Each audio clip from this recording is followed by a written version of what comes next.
Well, thank you everyone for joining. So we've got an interesting session. We've already got quite a big number, about 60 people joining, and hopefully we'll have some more in the next few minutes.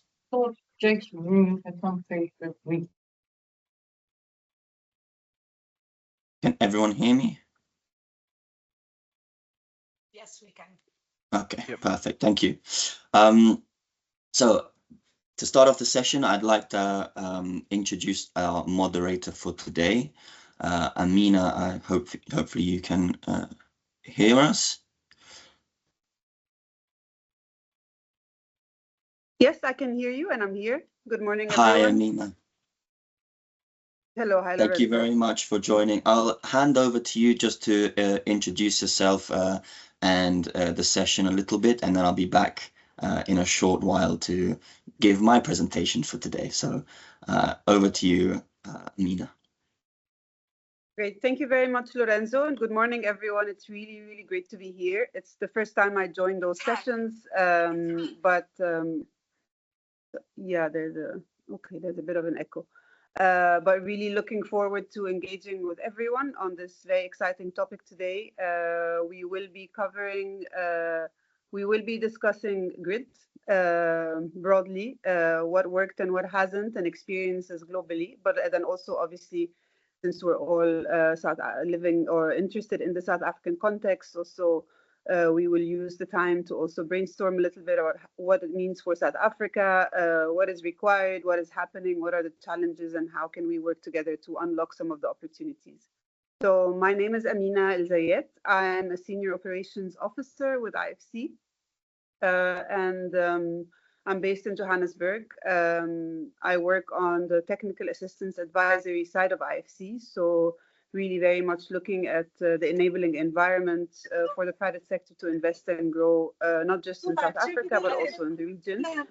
And have a very keen interest also in looking at how we can consider public and private.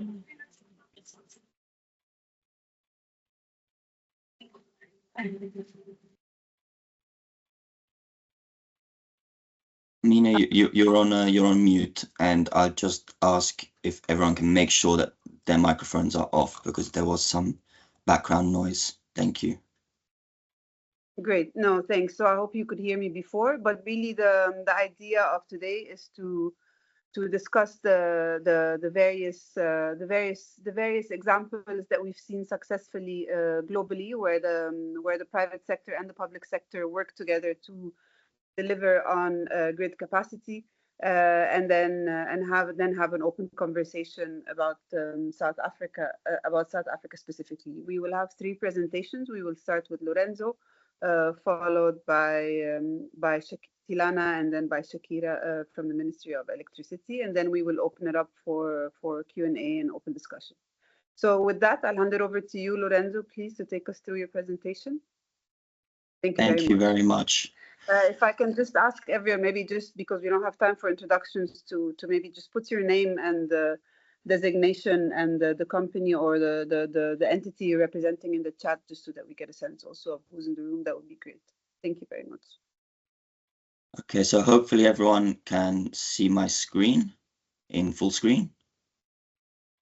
We can see it, yes. Thanks, Lorenzo. Perfect. All right. So I won't introduce myself too much because most of you have seen my face and heard my voice over the past few years of Powering Connections. But for the few of you that don't know who I am, I'm Lorenzo Vilona. I work for Rest for Africa Foundation in the Southern Africa team. So I've been working a lot on South Africa for the past few years. I wanted to give a presentation today for a change instead of lurking in the background, because today's topic is something that I also worked on previously. And it's an interesting topic, that of private sector participation in the grid, which isn't very well known. So I wanted to give just some insights onto some work that we've done as a foundation on grids and private sector participation in grids. And just some very, very, very basic fundamentals or foundations to what exactly is entailed when we talk about private sector participation in grid development. So I'll be as swift as I can without going into too much details, because I think a lot of you know this stuff. But as I said, this idea of grids and private sector participation in grids started with the Grids for Africa program, which we launched a few years back, because we saw that there was a lot of utilities having the issue of what we call performing while transforming.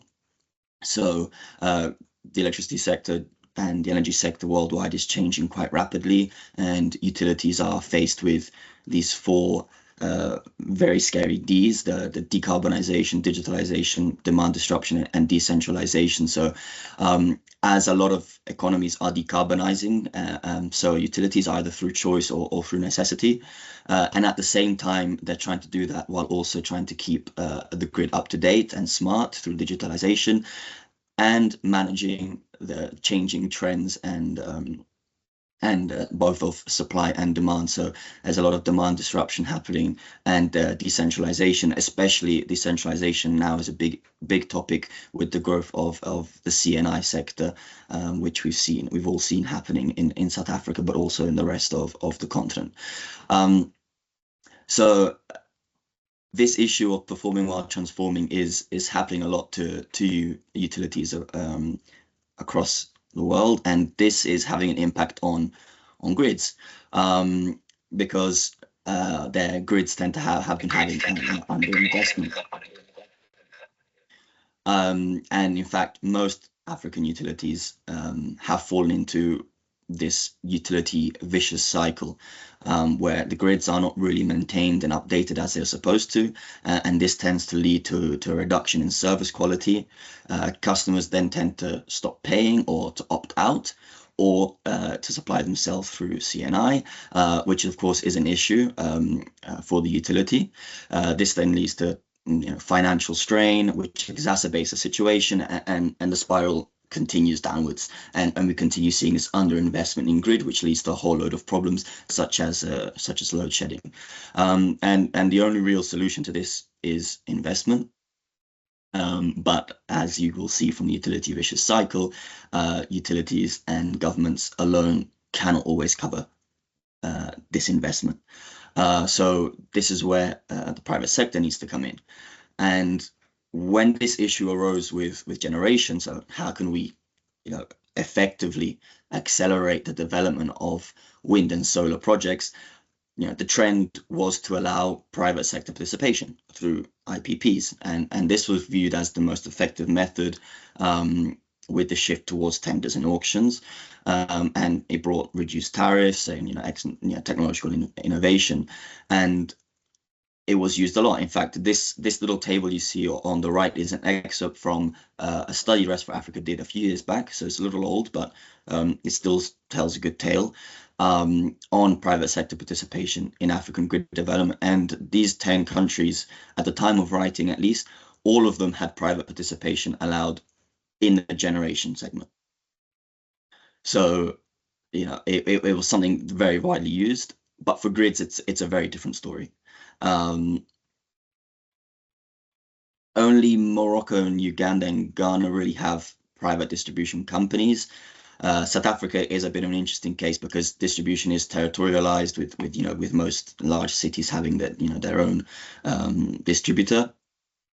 But they're all dependent on Eskom, so it causes a bit of a few issues, which and Zambia is an interesting case because they have had private transmission company called the Copperbelt Electricity Corporation, for which was used to provide power to a number of mines. But really, what the real message here is that there has been a tendency to avoid private sector participation in grids for various reasons. There's a question also of sovereignty, of costs, and in some cases also national security. But it is growing because there's a need for it, and is not as bad as a lot of people have thought in the past. So I'm going to very briefly go over a few models that exist and and how they work, just so we can get into the mindset of, okay, what is private sector participation in the grid, and so hopefully pave the way for the discussion later on, and for the presentations done by Tilana and Shakira. So these are sort of a general explanation of the private sector forms of private participation in grids. It takes many forms, from service contracts to public-private partnerships to divestiture, and they can be time-bound or indefinite, and they entail various divisions of risk and responsibilities between the public and private sectors. These 6 models, more or less, that exist, and are the ones in this table, which from left to right go from the lightest form of private involvement to the most.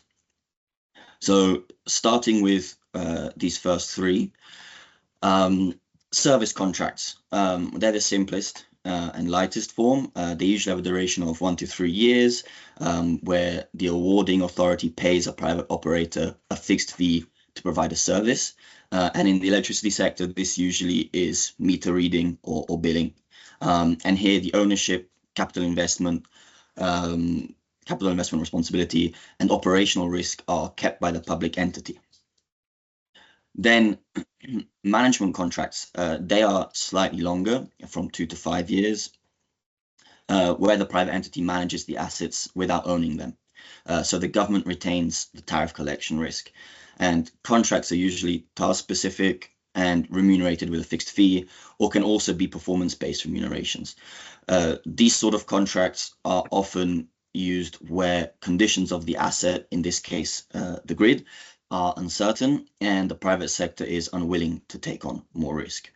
And just touching quickly on, in slightly more detail, on management contracts, there has been a tendency recently to go into so-called hybrid contracts. These were born from necessity of the awarding entity or government to ensure that the increased private involvement did not mean greater private control, and more importantly, did not completely disappear at the end of the contract.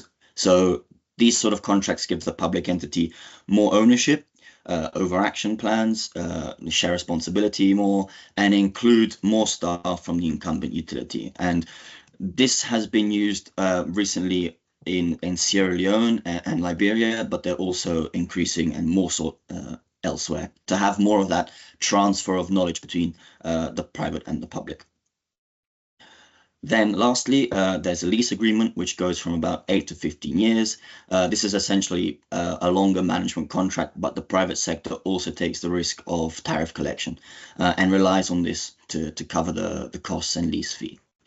In this model, the financing of investments is still up to the public entity. And to my knowledge, only 3 lease agreements have been recorded in Africa, at least, of one in Namibia still being in force. Then moving on to concessions. Now, concessions are, in my opinion, the most interesting, and definitely for today's conversation, the most interesting. So they are typically 20 to 30 years and can be broadly split into 2 forms. So brownfield, where a private entity takes responsibility for managing existing infrastructure, and greenfield, where a private entity builds and operates a new asset. In both cases, the capital expenditure is the responsibility of the private sector, and in Africa at least have been mostly used for the control of whole of grid, although these tend to have a lot of issue taking off due to tariffs, because inevitably, when often happens when a private entity takes over the whole of grid, there is a rise in tariffs, which is often blocked by government. Concessions and distribution, though, are fairly common, since distribution can be geographically divided and split into separate concession. And in these cases, performance targets are often included in concession agreements, usually targets like reducing the costs or upgrading and expanding the network or increasing access. The transmission segment you think is suitable for a sort of whole of grid style agreement, but it's never been seen in Africa and is pretty rare across the globe. But it has been growing in Africa, and that's sort of the topic of today's conversation, because the independent power transmission model is a concession style contract for a single or a small number of transmission lines. So the line is treated as if it were a generation plant and is sealed with a long-term transmission service agreement, so TSA, similar to a PPA. They're usually awarded through tenders, where the winner is that which has the lowest cost of usage charge. And there are usually also requirements related to availability and performance. The operation and maintenance costs are locked into the TSA so that the tariff paid by the public entity can remain stable. And usually the line can function alongside existing grid without impacting it. And so it's important because it can be used for urgent high cost projects such as a new corridor or interconnection. And at the end of the concession, usually the line or lines can be bought and or incorporated into the national grid. I'm going to go very briefly on a couple of examples because I know Tilana will be talking about this in more detail, as will Shakira, so I don't want to take up their time, but they've been very successful in South America for over 20 years. So in Peru, they introduced independent power transmission models in 1998, and I've had about 18 tenders since. In Chile, which, as you might know, is a very long country, this is a game changer because of the size of the country. The transmission lines were expensive, and since 1999, they've had well over 200 concessions for about 70,000 kilometers lines. And in Brazil as well, we have seen, it's been more recent, but still in the last 17 or 18 years, there have been about 10 projects awarded. So it's very popular. It's a model that has worked elsewhere and has brought a lot of fruits to the transmission segment. And then I'll leave to Tilana to talk about some of the opportunities in Africa that have happened, at least. Then moving on to the last two types of private sector participation, we have divestiture and merchant projects. So divestiture is the indefinite transfer of all assets or of a majority stake in the company. And in terms of full divestiture, that has only been seen in Zambia, to my knowledge, and with the Copperbelt Electricity Corporation. But partial divestiture has happened more than once, and it allows for a continued public-private partnership and also raises significant funds. So, for example, in Nigeria, controlling stakes in all 11 distribution companies, which they call discos, were awarded to the private sector through a series of auctions where the awarding was based on price proposals and 5-year improvement targets. And this raised about $2.5 billion, so a very large amount, and they were very competitive and sought out tenders. Then Kenya, which is quite a pioneer on this topic, they successfully raised significant capital by floating KPLC on the Nairobi Stock Exchange, with the government maintaining a 51% stake. And they did the same with KenGen, the generating company, maintaining a larger stake, but that brought quite a lot of funds into both the companies, which really helped them for quite a long time. And then in Cameroon, something very interesting occurred as well. They did a sort of a partial divestiture, so like in Kenya, where a corporation called AES, they acquired 56% of the utility, Sonel, and then entered into a 20-year concession for all three segments, so generation, transmission, and distribution, and that seems to be working quite well as well. So very interesting ways of adapting divestiture to each need. Then very quickly, to finish off, merchant projects. So they're slightly less interesting, but only because they're not very feasible in Africa at the moment. It's a form of if we use the terms that I've been using today, greenfield divestiture, so in a liberalized electricity market, usually. So it essentially means that there are the regulatory conditions for a private entity to build, own, and operate a transmission line of its own accord. So there's no direct government involvement except for grid use regulation. And here the private entity would generate revenue from access fees and arbitrage. And I think it's technically feasible in Kenya, again, though it's not actually in place, mostly due to issues with land rights, and I suppose also the enormous costs associated with such an endeavor. But it is interesting in South Africa, but also in Southern Africa in the SAP, because it's has great potential for interconnections, for building interconnections, especially when referring to arbitrage between electricity prices in different countries. And it could be something that we see in South Africa as you move towards an increasingly liberalized market, and as interconnection issues continue to negatively impact SAP. So it could be something that happens soon, but it needs some very, very strict regulation in place. So this is me done for now for my presentation on this aspect at least. I'll hand back over to Amina. Hopefully this has set some sort of foundations for discussion coming up next. And if there are any questions, I'm happy to answer it also in the chat. So thank you very much. Thank you very much, Lorenzo. And yes, definitely this has really set the scene, because you've also taken us through how it works in generation, distribution, and transmission, and the intricacies of differences between them, and some experiences across the different countries, which I think were very, very useful. And it's a very nice segue to Tilana's presentation that will also take us through some more in-depth experiences on the private participation models across the region, but also globally.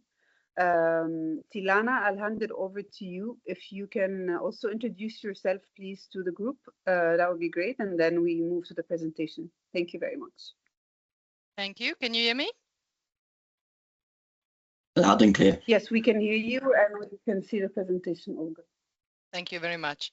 I'm also going to try and be very brief so we can leave a lot of time for the discussion. My name is Tilana de Melon. I'm a Senior Operations Officer at the IFC. I'm an electrical engineer born and bred in South Africa, and I am currently the lead for our transmission, distribution, and energy markets projects across Africa. I've been looking at this space for the last 4 years, and I must say, there's been such momentum that has been building up over the last years that I feel like, something's going to have to give, and we'll start developing private sector transmission in the very near future again in Africa. As Lorenzo mentioned, there's a few cases, but they're quite limited. It's quite well established across other countries in the world. And as you see from my picture here, I mean, this is South Africa, our Joburg space, and some people might say this is a beautiful sunrise, but I will tell you this is also beautiful infrastructure that is much needed. So let's jump into it quickly. Just quickly on the IFC, we are the largest finance institution that supports purely private sector. We are a AAA company, which means, our reputation precedes ourselves. We have a lot of experience in the different sectors across infrastructure, but specifically in transmission and distribution, we've done funded over 68 projects of the order of about 2.7 billion. And at the moment, we have quite a large pipeline spanning across Latin America, mostly Brazil, Colombia, India, and some projects in Africa. As you can see from the dotted lines, as I say, there's quite a lot of movement in the Africa space, with South Africa looking into this, Mozambique considering a few projects. We are working very closely with R&T in Angola. We are actively going through the process to approve investment for an interconnector between Zambia and the DRC. There's quite a bit of movement happening in Kenya and Uganda as well. Tanzania is considering, Nigeria as well as Morocco has shown quite huge potential. Just lastly, before I go into the detail of transmission, IFC is not just a finance institution anymore. We also give advice, as Amina mentioned, helping to move capacity building and other areas where there's also need to develop skills. But our most important focus these days are in the pre-investment space. So helping projects to become ready for financing. And towards this end, we have just received a $3 million platform, which we can use towards those types of establishment and maturity of projects, which we plan to use towards transmission projects across Africa. Then moving on to the investment models, Lorenzo did a good exercise to tell us all the different models that's available. I will tell you that what we think is that the most relevant one for Africa is potentially the independent power transmission model. The reasons for that I will explain in just a little while. The whole of grid concessions is obviously also possible, but we do not think that full privatization or merchant investments is potentials in the next short to medium term, except maybe in very specific cases. Now, if you now start developing IPTs, and let me just say, it's also called ITPs. So before you ask me the question, it's, what's in a name? Independent transmission power, independent power transmission, there's a variety of different ways to put it. We typically call it IPT.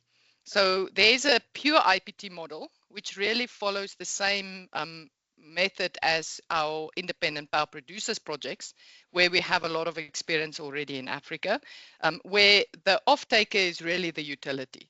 So the intent would be that the off-taker is able to recover the revenues from the customers, or at least split the cost that is required for the transmission base also across the full customer base. This is kind of the very purest model that you can look at, and what we would want to strive towards in Africa.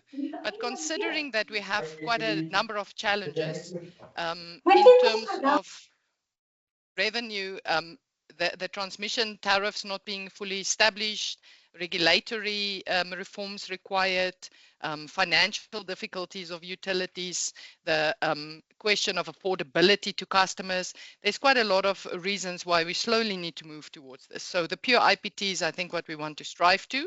It typically involves the IPT financing, building, owning, and operating the transmission infrastructure, which is a portion of the grid, and typically a new line, typically a deep grid line, a large infrastructure component that benefits a large component of the off-taker base, normally linked to the transmission development plan, so a priority line that needs to be done, but where funding might be lacking, or it might be best placed to do it via private sector. Then we have also looked at other models, and you would have potentially heard some of them.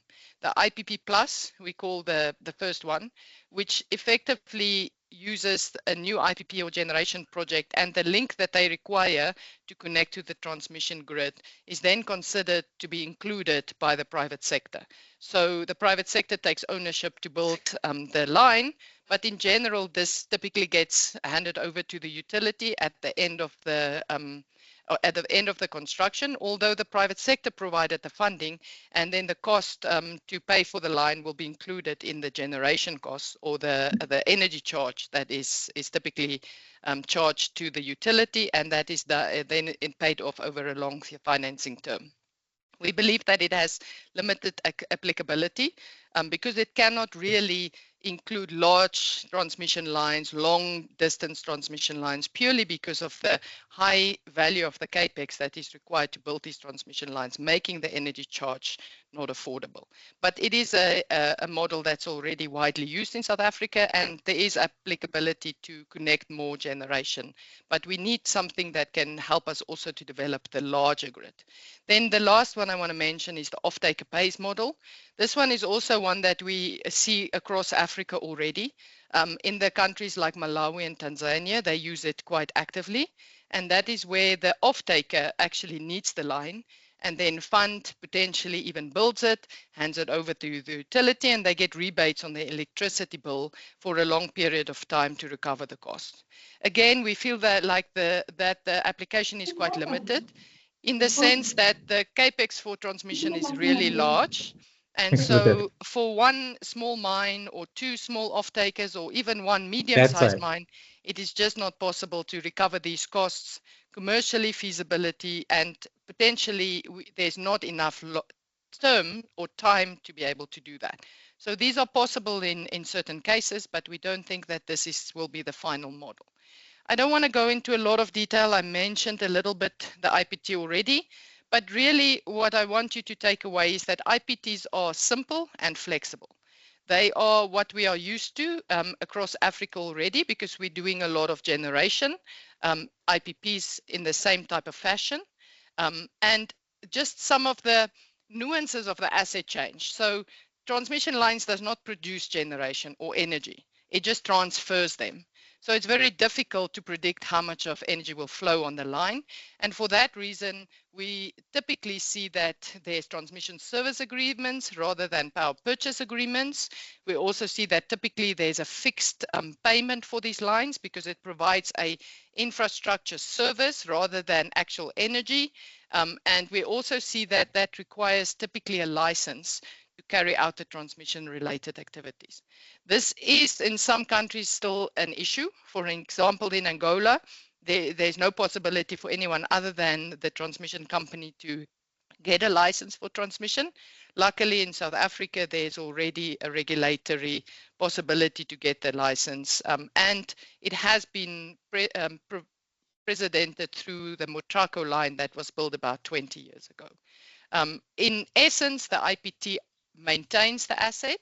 It doesn't operate the network, as Lorenzo mentioned, but they are responsible to provide the best asset available for the period under control and operation. And that is typically a 25-year period, but it can be very flexible. It could be that the ownership gets handed over to the utility from day one, and then it becomes more lease payments. It can also be a number of different lines. It doesn't have to be a single line. It could be substations as well. And ultimately, the utility does not lose control over the network. The real benefit that private sector gives, as Lorenzo mentioned, is bringing the financing, which is typically quite lacking, but also to transfer some of the risks to the private sector, which then helps to build projects more effectively and quicker as well. Now, the structure is a typical project finance structure, as I mentioned, quite similar to an independent power producer structure. You will have equity investors, similar to the developers that you have in generation. We also have developers in transmission that can come in and bring equity contributions or their shareholding.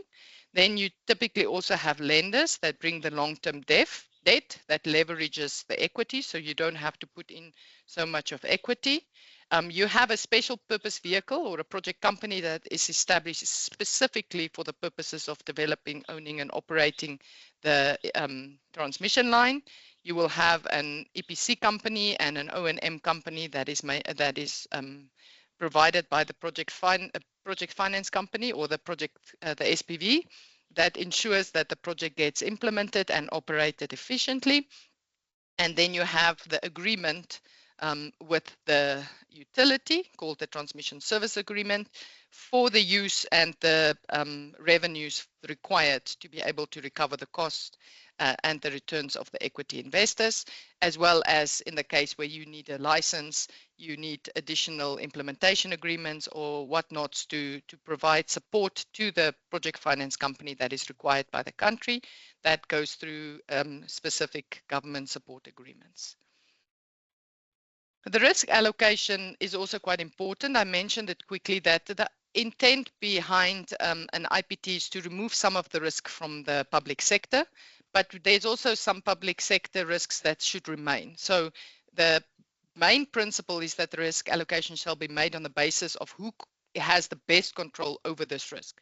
For example, as I mentioned, transmission cannot control the amount of energy that flows over the line. So the established principle across other successful countries where they've implemented IPTs is that the demand risk still lies with the utility, but that the construction and availability risks will lie with the IPT. So that's their full responsibility to develop the line in time and make sure that the line is available 24/7.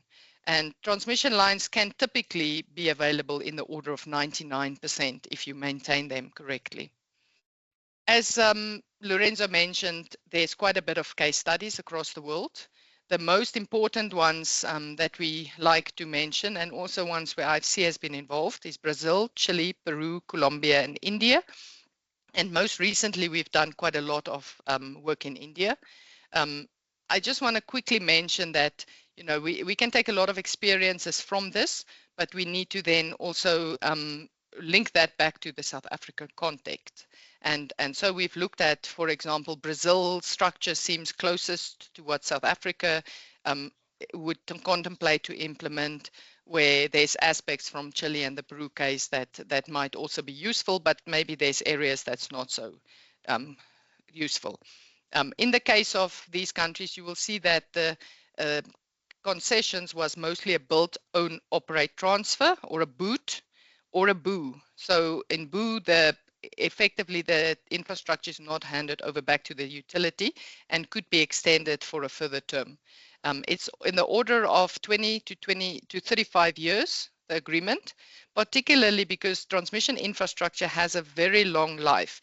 If you maintain your infrastructure properly, after 25 years, it's barely started to work, and it could potentially survive for another 25 to 30 years. So these assets can really be operated for very long terms, and therefore the longer you allow for repayment, the smaller the impact is on your revenue.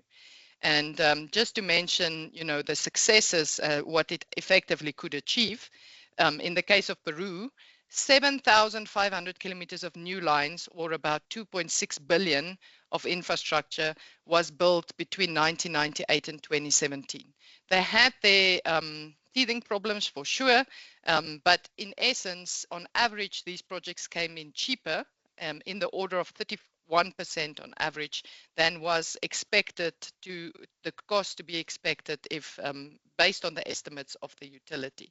And the reason for that, you might say that private sector is more expensive, but in essence, if you provide a long-term pipeline for private sector to come in, the competitive pressures would potentially push the costs down, and also the experience from new technologies, innovation, you know, different conductor types, structure types could be effectively used to bring the costs down.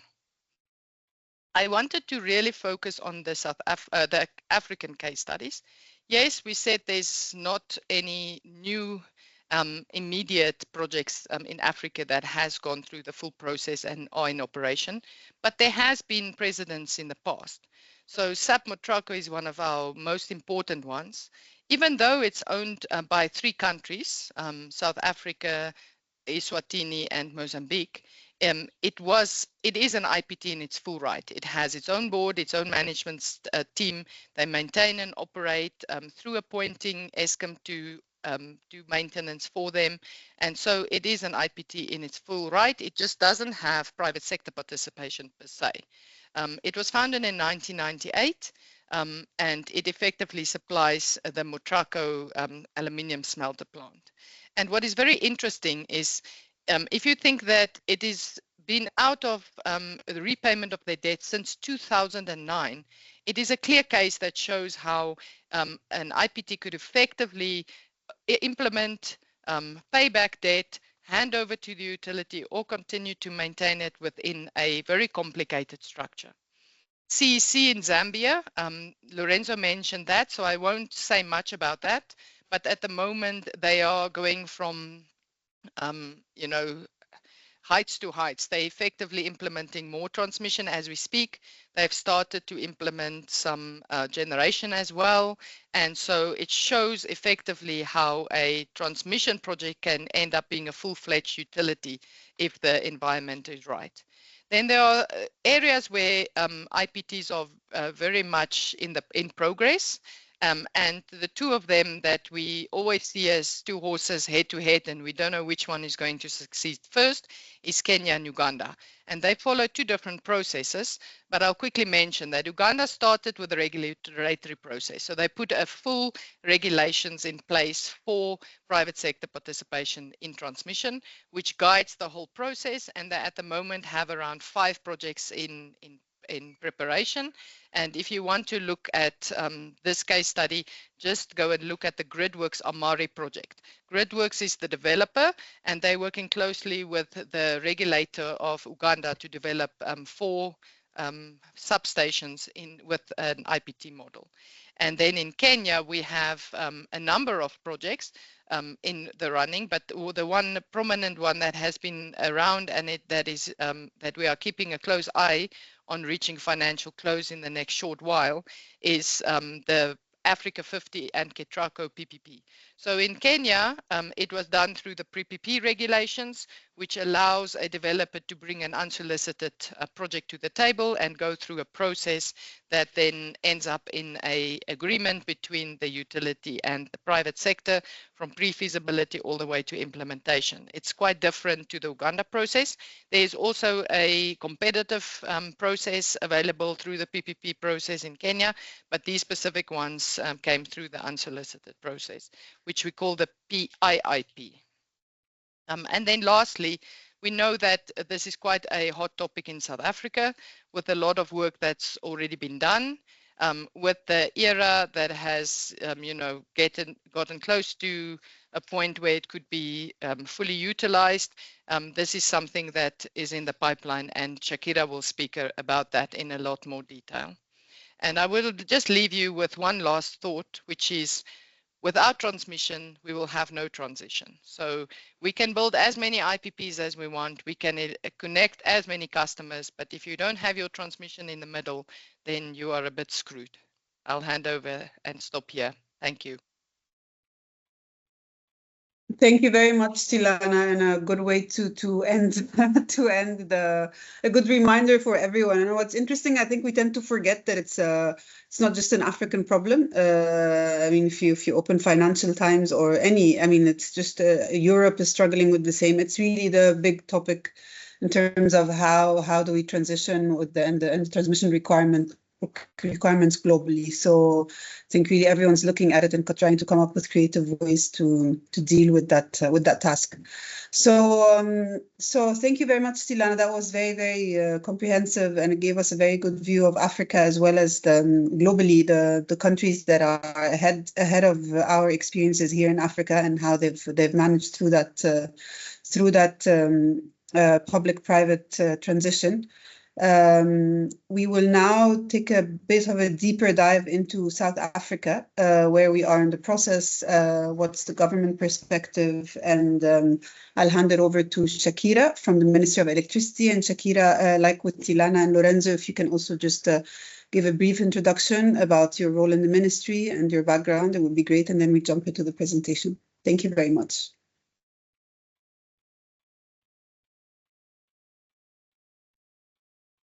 Thanks, Amina.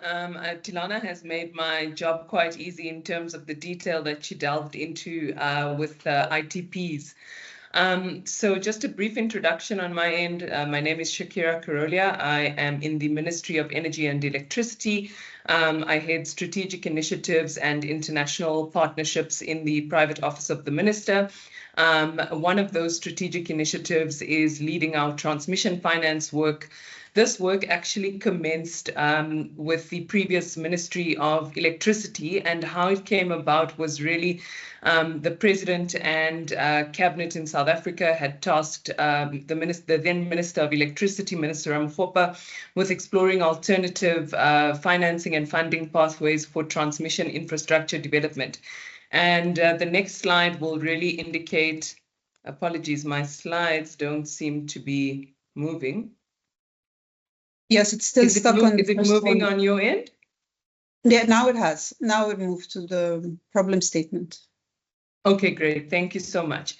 So really, this is what has informed our work on transmission. As you know, during the height of load shedding, the South African economy was affected very severely. So Reserve Bank, modeling indicates that between 2014 to 2022, it cost the economy anything between 204 million rand to 899 million rand per day. And we had a lot of, sectors in South Africa, such as manufacturing, mining, transport, heavily affected by this. We also saw that from a GDP growth perspective, the Reserve Bank models estimate that the impact was anything between negative 0.7 and negative 3.2 percentage points. The important point that the Reserve Bank makes is that in the post-global financial crisis period, even when controlling for the COVID-19 pandemic years, South Africa's growth can't be explained by cyclical factors, and it's therefore structural issues that are the cause. And these supply side factors, such as energy and the crisis that we have in the transport, freight, and logistics sectors, are really indicators in this regard. And the Minister Ramokgopa, the current Minister of Energy and Electricity, as you know, following elections and the creation of the 7th administration in South Africa, we have an expanded mandate in the ministry that not only includes electricity, but also includes energy more broadly. And he's always made the point that energy supply must lead the economy. And this is really what we're informed by in terms of all our initiatives within the ministry.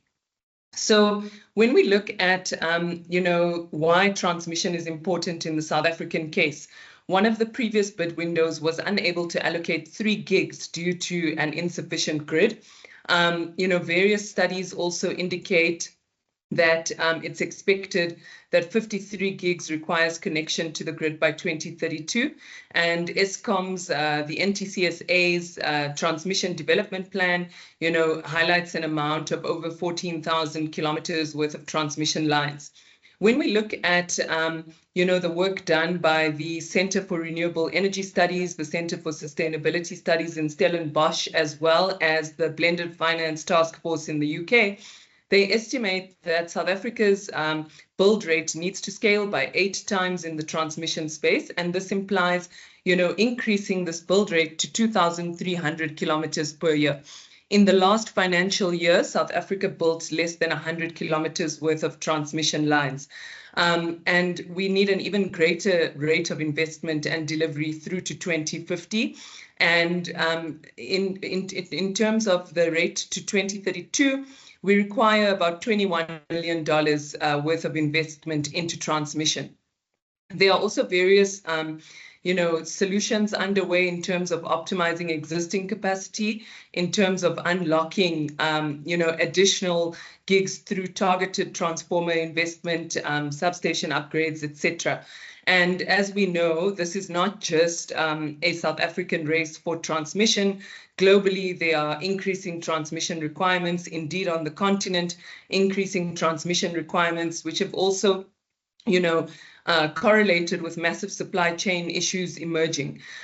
Generally, we look at 2 to 3 year lead times for large transformers. The NTCSA, in our case, has just appointed a panel of contractors, and we asked the other day in terms of what the lead time is on those Class 3B transformers, and it's about 18 months. So those are some encouraging developments on our end. Now, South Africa's debt to GDP ratio is already, not favorable, especially when we look at peer developing countries. So we need to look at off-balance sheet mechanisms in the transmission space. Eskom's current financial position, the utility is prohibited from borrowing in terms of the bailout conditions by National Treasury. And also the country's fiscal position really, really entails that we need to look at alternative solutions.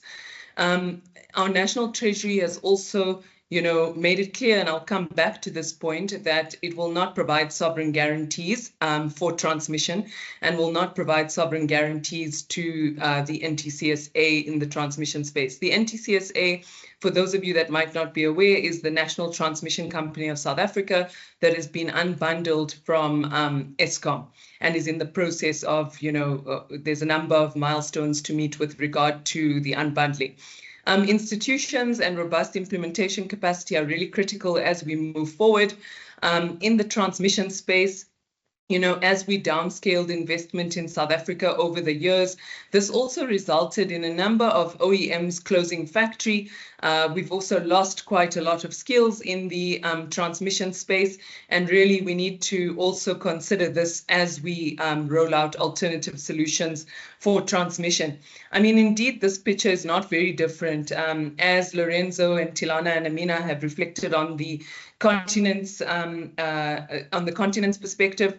I mean, just from an interconnector perspective, we're looking at an amount of 9 billion that's required in the near term from an interconnector perspective. Again, we have so many utilities struggling on the continent, where we see that operating losses of African utilities exceed $150 billion. And really this strengthens the case for us bringing in alternative solutions. I mean, despite the fact that the cost of capital is so much higher in Africa as compared to Europe, numbers that I see going around are 7 to 10 times higher. And this is really due to actual and perceived risks. So, sorry, I don't know why the slides are fighting me. So this is the South African context, and it's not dissimilar to the transition that many other countries have undergone globally.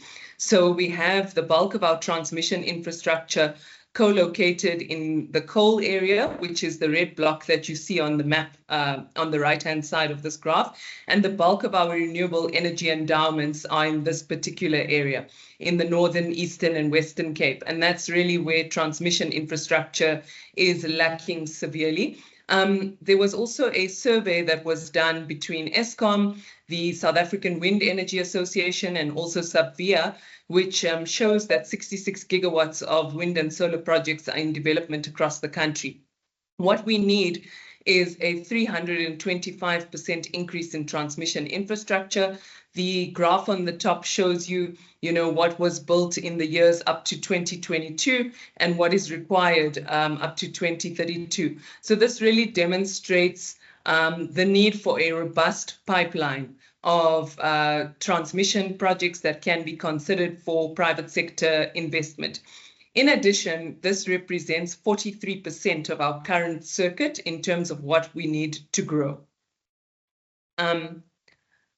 Okay, so Tilana has gone into quite a bit of detail on ITPs, so I won't really repeat anything that she's mentioned. I'm glad that the Matraco example was highlighted because it's a really interesting hybrid example and really brings to the fore some of the successes that can be achieved with interconnectors through the ITP model.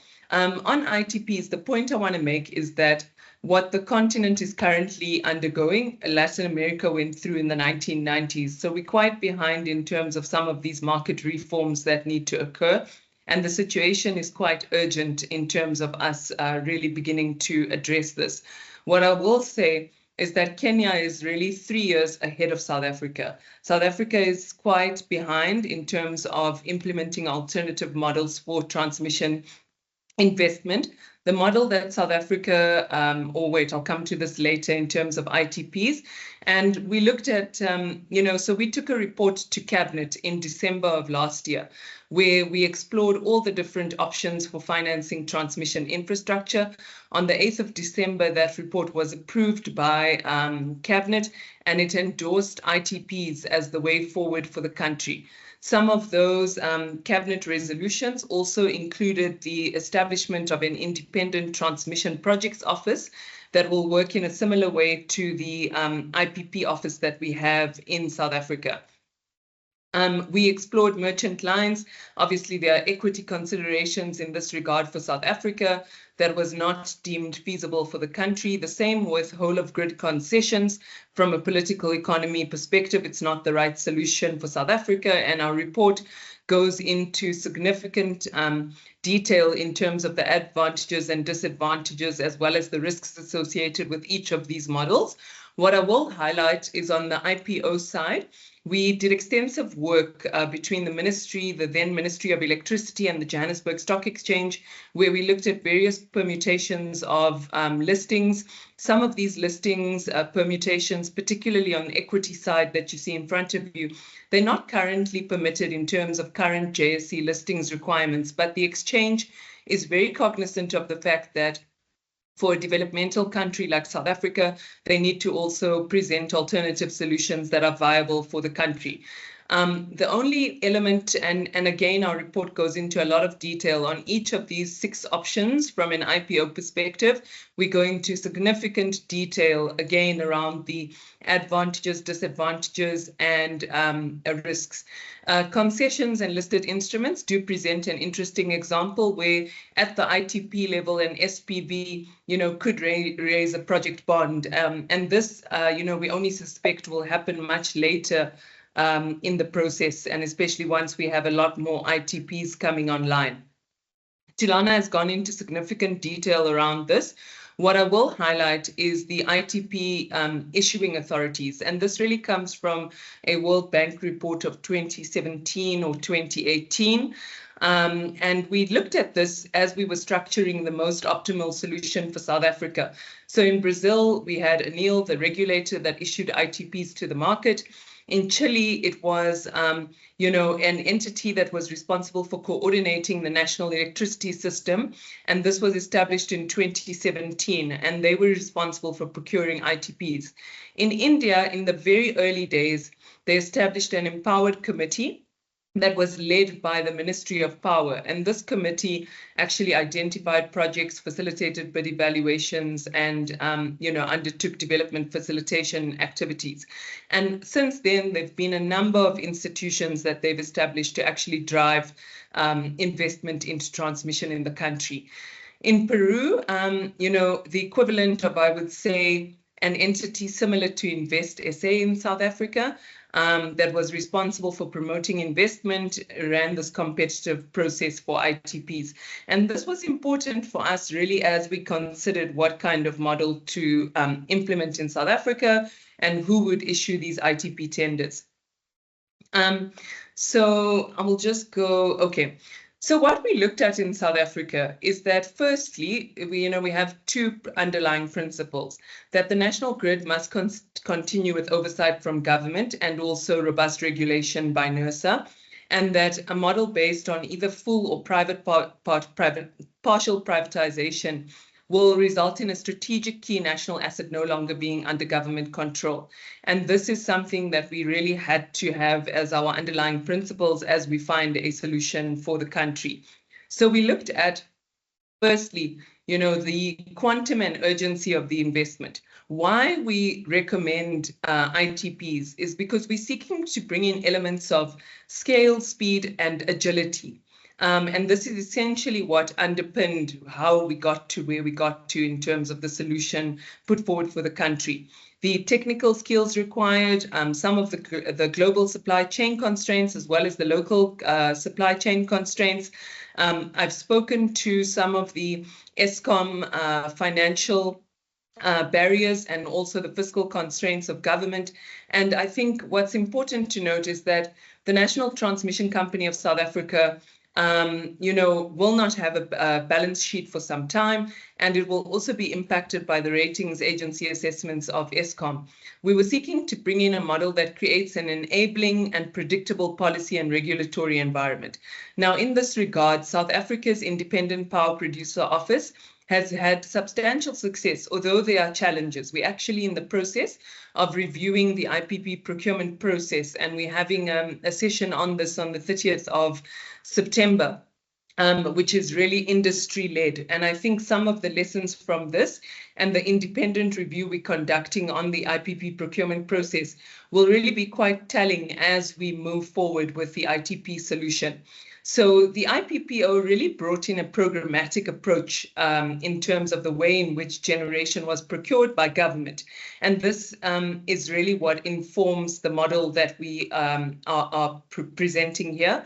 So the creation of South Africa's ITPO, ITPs, what's essential to note is that in the South African case, even if a BOOT model is adopted, that operations component really refers to the minimization of technical losses. So maintenance and repairs, the NTCSA will always be responsible for operating the line. The ITP, as with many global examples, will not be responsible for operating the transmission system or operating that line in that sense. And it will, of course, be within the system requirements of the NTCSA. Individual ITPs in consultation with the office, it's also important that ITPs demonstrate that it's the cheapest form of funding that has been secured. Now, this should come through the due diligence process and other processes, but this wasn't the case for this and other reasons as well during the initial rounds of the REAP, where there were extremely high margins, and now we're in a situation where many projects are struggling to reach financial close. At the end of the day, the cost of funding will impact the tariff. So it's important that this particular element comes into, is considered. Sorry, I'm struggling with my laptop and the slides, hence the delay. So what I want to reflect on is just in terms of the model that we had proposed, and I'll indicate where we are right now in South Africa with this model. So, with oversight, marginal oversight from the Ministry of Energy and Electricity, and that marginal oversight really just means in terms of monitoring the targets from the, the targets set out. It's not that the ministry gets involved in procurement in any way. So very similar to the role that the Department of Mineral and Resources and Energy has with the IPP office. So, would have and would oversee the Independent Transmission Projects Office. This would be housed within one of the country's DFIs. Following the cabinet decision in December of last year, we were at quite an advanced stage of discussions with the Development Bank of Southern Africa to actually house the ITPO. We had developed the funding model for the office, the scope of the office, and various other matters to get the office operational. And I'll come to it now in terms of where we are within this process. So it's very similar where the ITPO would procure individual ITPs. The numbers here of SPV 1, 2, 3 are really just for illustrative purposes that will be determined, as the long-term rollout of the program is established, and funding is then raised at the SPV level in the South African case. The system operator, the National Transmission Company of South Africa, then makes an availability or capacity payment to ITPs. In this regard, South Africa is, seriously considering the Brazilian model, which of course sets a price cap in the tender. And this is informed, as Tilana had indicated in some of the examples, it's informed by the estimated capital required from a CapEx perspective, and then the operations and maintenance required over the concession period, as well as elements to cover, equity returns and debt components. So it's a reverse bidding process, if you like. And then at the end of the period, the assets are transferred back to the NTCSA. So this is really, the model that we had presented to Cabinet and to the President.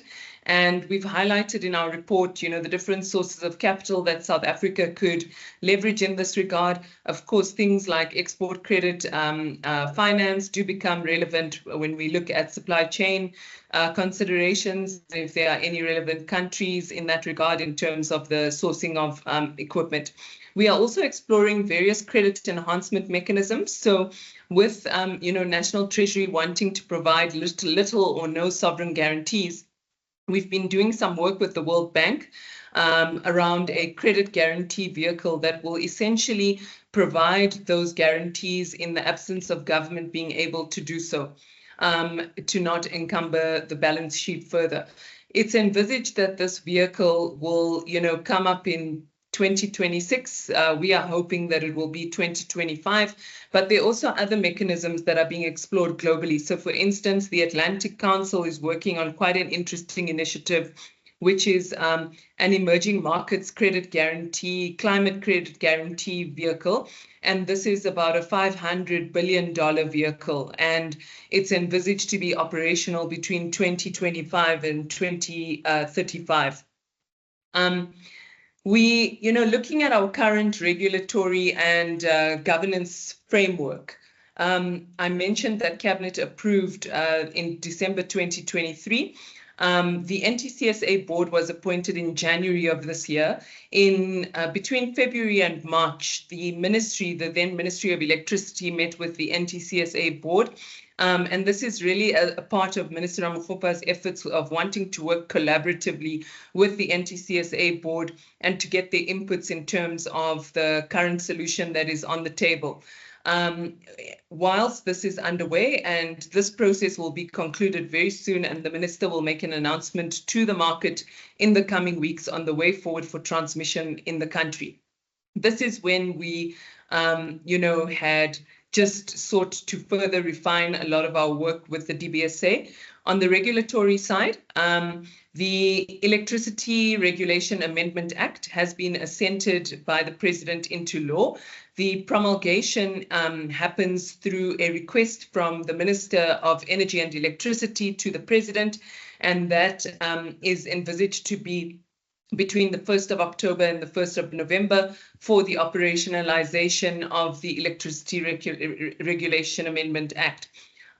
With this, it's also created a much more transparent environment for us, where the Electricity Regulation Amendment Act specifically provides for determinations in transmission. We had done a lot of work with the IFC team and also other legal teams on looking at, prior to the assenting, when we had the old Electricity Regulation Act in place, what could be done to actually ensure that ITPs were procured within the right or within the appropriate regulatory framework. And there were many solutions that we considered. None of them were without their risks. However, following the assenting of the Electricity Regulation Amendment Act, it's much clearer for us.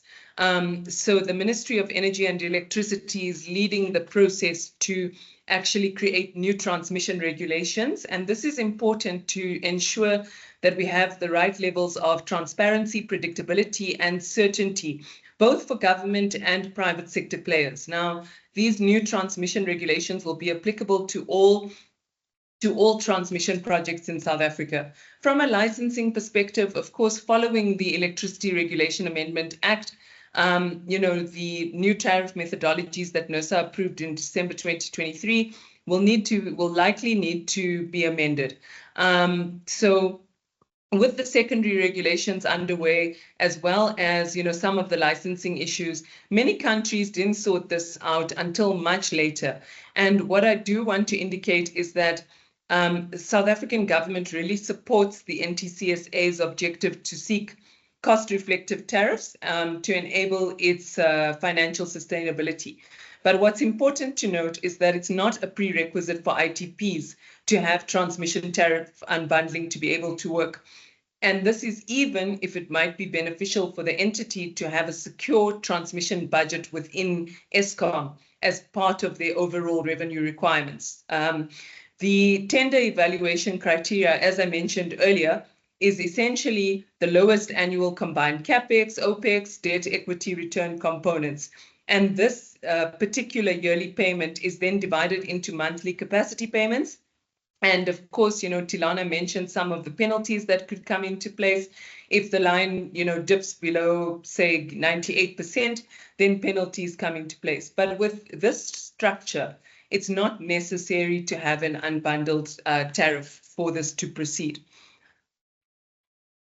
What is critical on our end, before I come to the pilot, is that within our transmission development plan, it's important to have a long-term pipeline that the private sector can invest into. So in terms of South Africa's transmission development plan, what is the split between public and private? And this is important because In terms of the quantum and scale of the investment that is required, government cannot do this alone.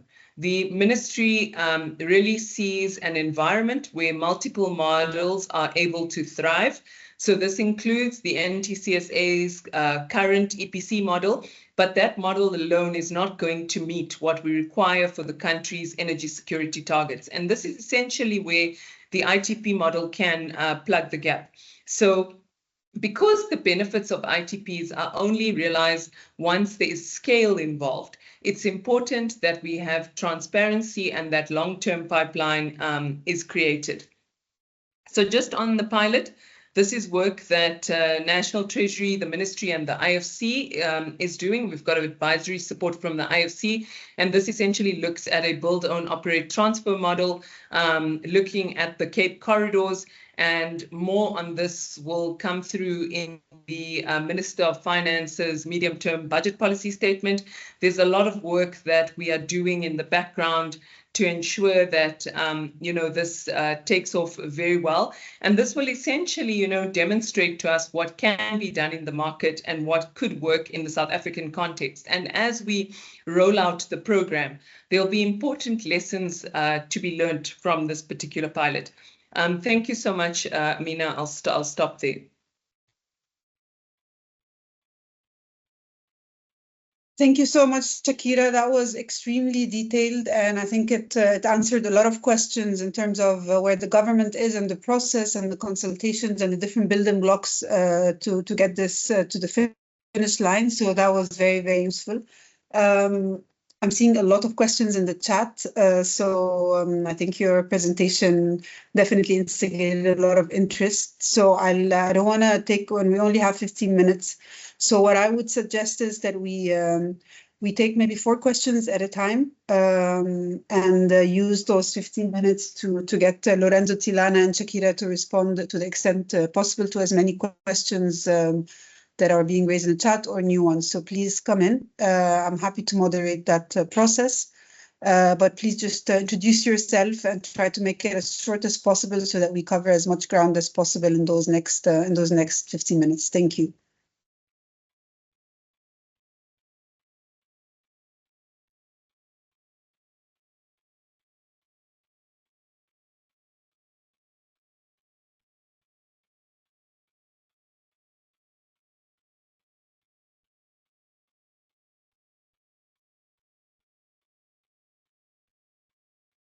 Okay, so I'm not seeing, even though there's so many questions in the chat, so maybe I'll just start to flip through them a little bit. Shakira, some questions around the report, the parliamentary report, the cabinet report, and whether that's public or not. So that's maybe one question. I see there was some question around SAP and cross-border IPT projects. I don't know, Tilana, if you want to take that. I see you answered, but you might want to just come in on that as well. And I see a hand from PH. So 2 questions, one for Shakira, one for Tilana, and then PH, please come in and introduce yourself. Hi, Amina. Sorry, I have a default PH there. I must actually change it. My name is Penny Herbst. I'm sure some of you know me. I've attended a number of your events. Look, I'm not, and I must say this up front, I'm not a supporter of transmission privatization. And you can say it's not privatization, but it is. And I think my experience goes back to my work on Uganda distribution concession, which you've actually talked about.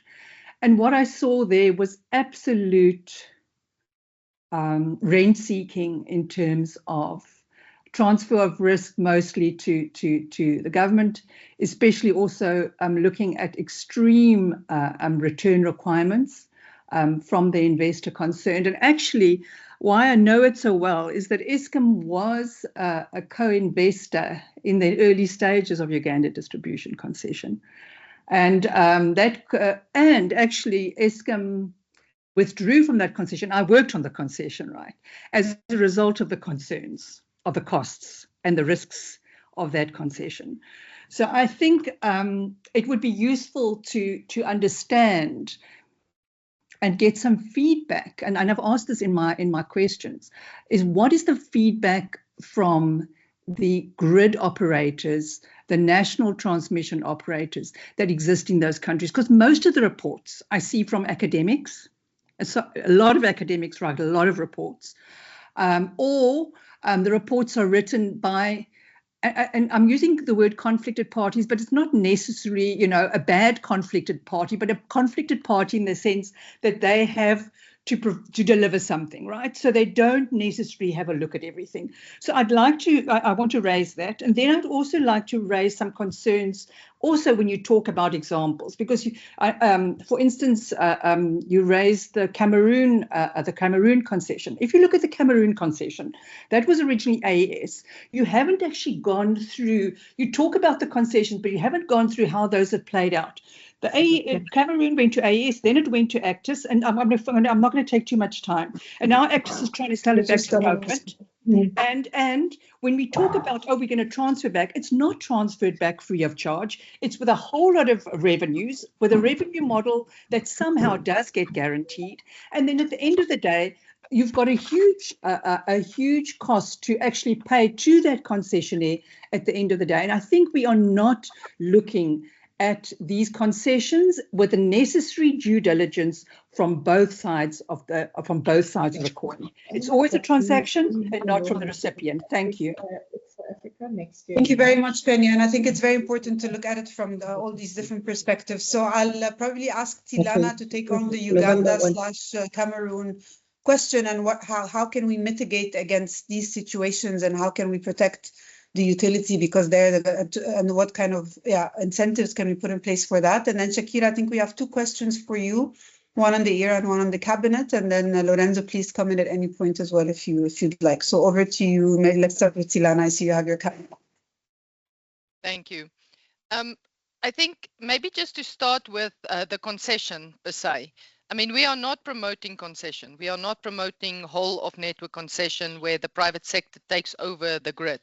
We are proposing that the private sector comes in to implement new transmission lines based on the need for the transmission master plan. And the reason for that is primarily to reduce the risk and to bring in the financing.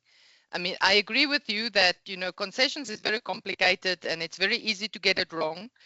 In the whole of grid type concessions, the concessionaire is also responsible to improve and to increase the infrastructure. And so there's a lot of movement and a lot of opportunity for things to change.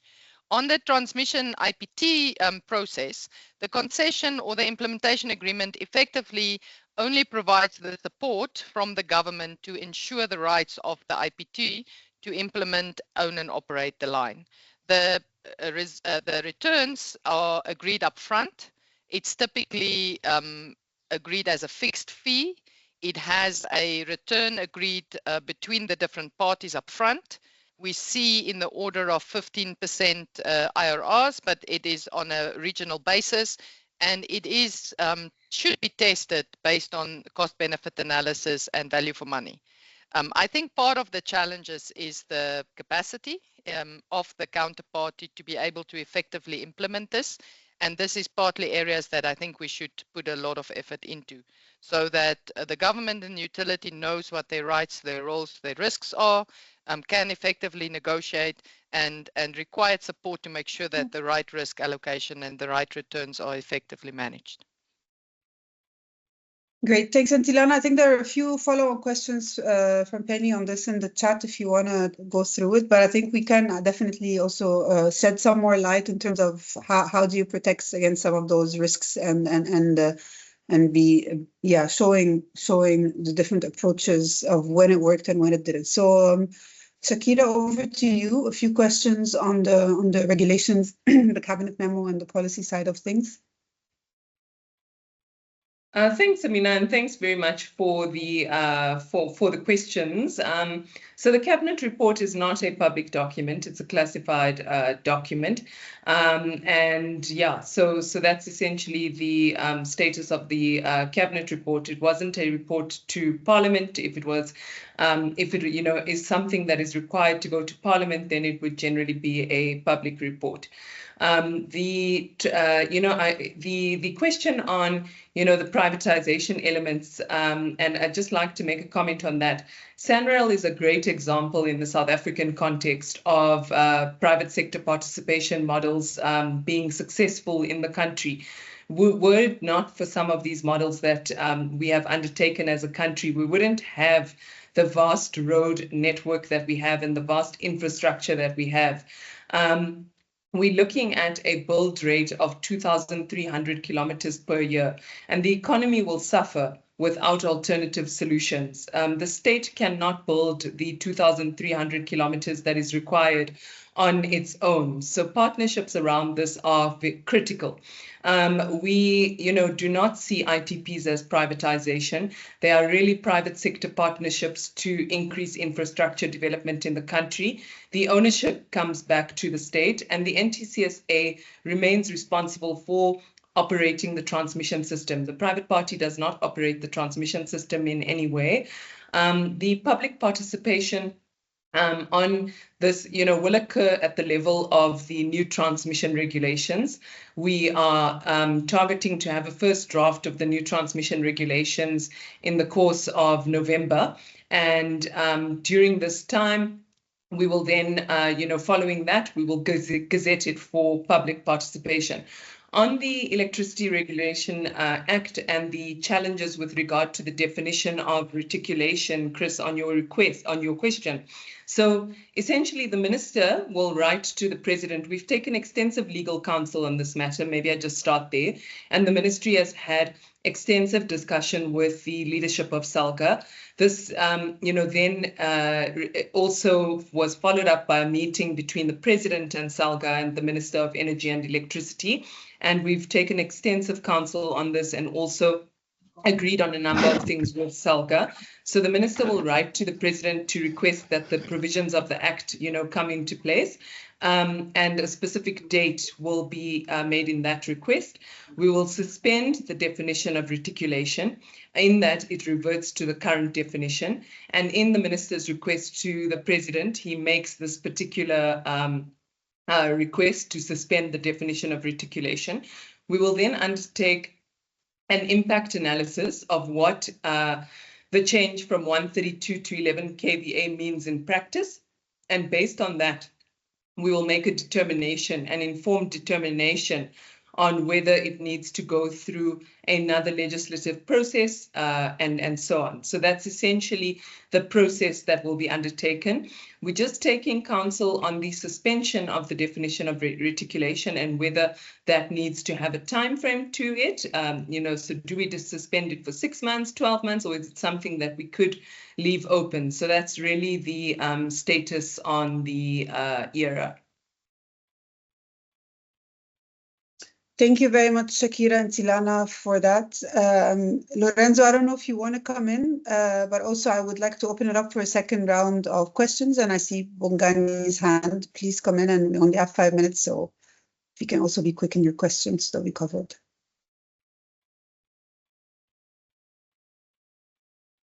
No, thank you, Amina. I think the questions for Tilana and Shakira were well answered. I'll leave the floor to more questions for now. Great, thanks. And over to you, Bongani. Thank you, Amina, and good morning, colleagues. Thank you very much for sharing your insights with us. Perhaps this is a question for Shakira, but first, I just need to make the following comments, and then I'll end with the question, because it seems to me that in this country the way that we formulate or deal with problems or policy, we use a partial equilibrium approach. And by this, I mean, we started with generation and then institutionalized it by establishing the IPP office. we neglected the transmission until last year when we established the National Transmission Company of South Africa. That was many years after really we experienced the problems of load shedding. Then we will now realize that actually distribution is going to be a problem. In fact, distribution has been a problem for many years. So for me, the question then, Shakira, is, when will we start focusing on distribution? Because as I speak, even though we do not have load shedding, there are many parts in this country where there are power outages because of the poor distribution infrastructure. When will we really get to focus on that aspect of the value chain? Thank you very much, Amin.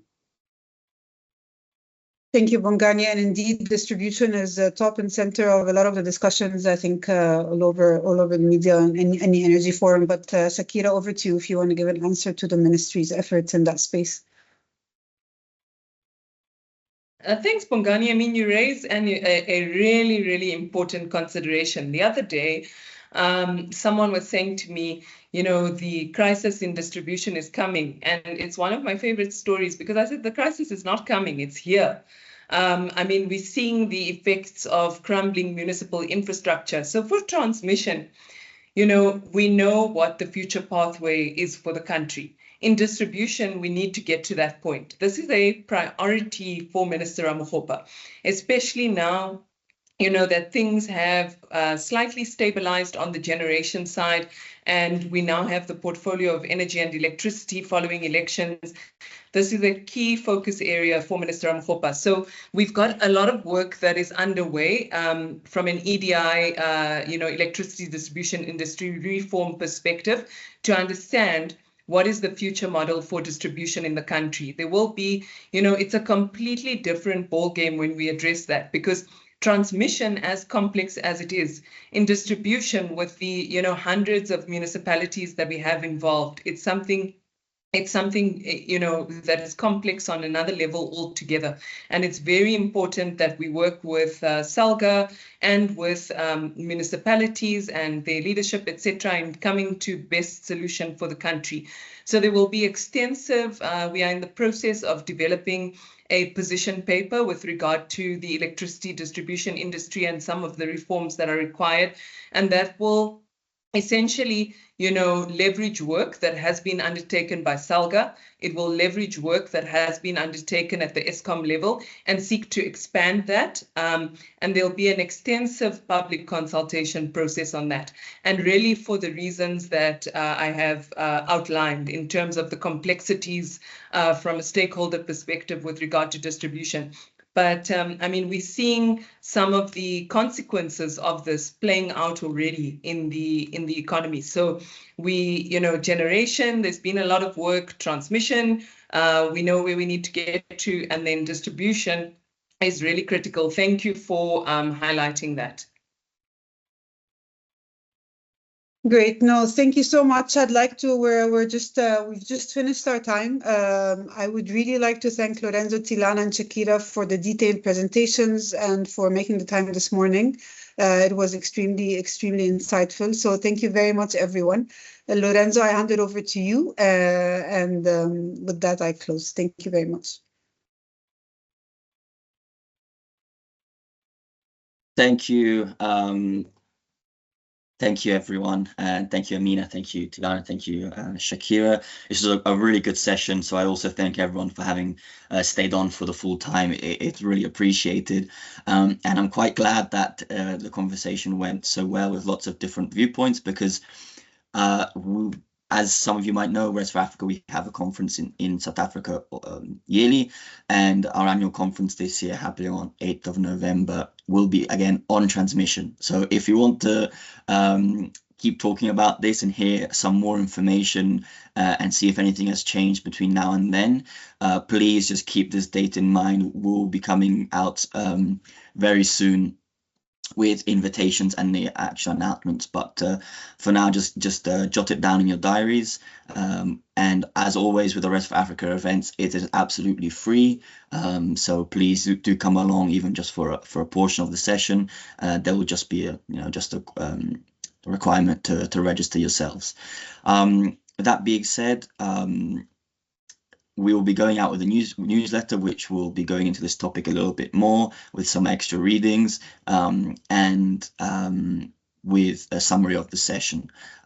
We're also the recordings and yeah, so if you're not subscribed, just make sure you do so you can get the newsletter / briefing. And otherwise, I thank you all very, very much once again to all our speakers and wish you all a very good day and a good rest of the week.